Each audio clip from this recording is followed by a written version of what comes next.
khwaidagi sangba khwaidagi ngakna saramkraba China gi wall mioibagi khutna saba pot amani. Western researcher kharana hai China gi wall ase Chinese mitna saba nati masida tonganba sakti amasu yawisini.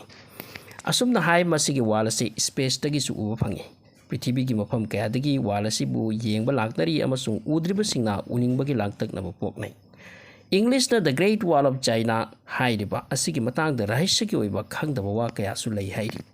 Masigi wala se ngasi chahi chama chani gi wanate but chahi lising ani mangdagi leiraklabani yahan hana China gi ningto su huang na magi leibak akoibada wal amatang sarabati haibagi kalpana tauki hairi adubu magi timing da saba ngamlam khide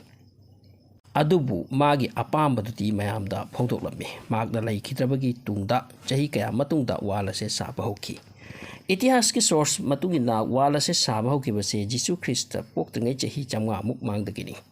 मदुदगी लेपतना सादुना लाकपनी अदुगा 16th century यौबदा complete ओइकी मसिना ताकपदी वाल से Ningthou कयागी मतमदा continue तौरमकी वाल से साबदा labour lakh थबक सुहनकी अमसुंग मखोय अदो sieve थोकलबदी वाल असिगी नाग्यादा फुमजिलमे मोंगफम सेमलगा मरम मसिना वाल से मालेमगी ख्वाइदगी सांगबा मोंगफमनी हाइना लवी wall ase kayam sangi haibasida controversy khara lai ngasi gi matamda wall ase asuk sangi haina khandari base masidagi yamna hena sanglammi hairi portion khara di makhoi gi pakraba gobi desert ta mangduna chatkre hairi 2009 da survey ama chathaki madugi survey adugi matungi na wall ase 8850 km sangi sini masigi matungda 2012 da Chinese na officially survey amaga pangthoki madugi survey adugi matung innati wall asigi accurate measure lising kun mathoiga chaniga marputra 3 km sangi hairi adu arbadi khanba yai kaya gi matik sangkraba ngakkraba wall amano haujik wahang China gi ningthausingna kari maram gino asuk sangkraba wall ase chahi kaya changda saram kibase asum na hai hanadagi su Chinese sing mapan lamdagi yeknaba sing landarakpagi akiba lerakhi alert lerame aduna labor lakh use tawduna thabaga se tawhalambani source kana hai labor kaya mayum dahalan kidi force labor tawki maramatuna sikiba labor tasu lakh tara hengani makoi adugi mongfam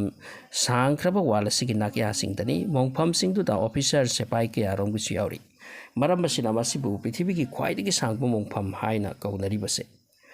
wala sigi mathakta sagol taruk chap manana chatpa yai saba nauringaida wala se yeknabana thugai porambi marakta check post lai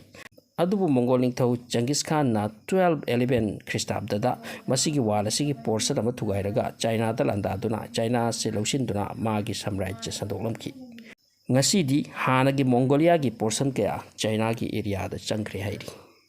Thanks for watching.